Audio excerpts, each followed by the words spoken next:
হাইকোর্টের রায় বহাল রাখল দেশের শীর্ষ আদালত। এসএসসি 2016 পুরো প্যানেল বাতিল করল সুপ্রিম কোর্ট। বাতিল হলো 25,753 জনের চাকরি। নিয়োগে ব্যাপক পরিমাণ দুর্নীতি হয়েছে জানালেন সুপ্রিম কোর্টের প্রধান বিচারপতি। সুপ্রিম কোর্টের তরফে বলা হয়েছে, যারা অন্য সরকারি দপ্তর থেকে এখানে এসেছিলেন তারা পুরনো জায়গায় যোগদান করতে পারবেন। 3 মাসের মধ্যে এই কাজ শেষ করতে হবে। এদিকে সুপ্রিম কোর্টের এই নির্দেশের পর কান্নায় ভেঙে পড়েছেন 2016-এর চাকরি প্রার্থীরা।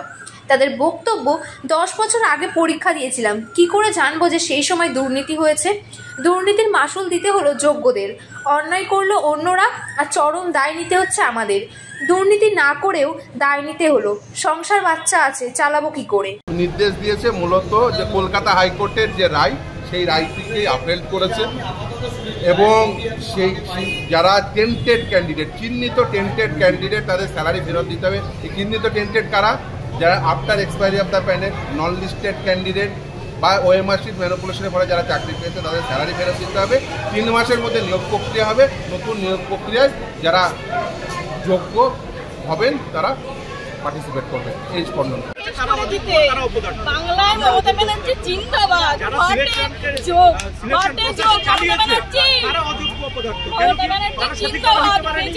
এইভাবে আমাদের শেষ করার জন্য আমাদের দোষ কোনটা? আমাদের যে আমরা অন্যায় করি,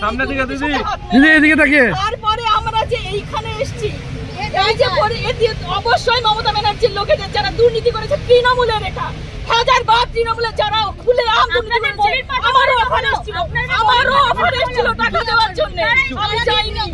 তৃণমূলের লোকেরা নাম বলে দিতে পারি, আমি নাম বলবো না। এখন সময় আসবে সব মরণ কামড়। এতদিন কি আমরা সবাই চুপচাপ ছিলাম? এবারে মরণ কামড় দিয়েই তারপর মরবো। মরে তো যাবো, এছাড়া এইভাবে আমরা বাড়িতে তো আর ফিরতে পারবো না।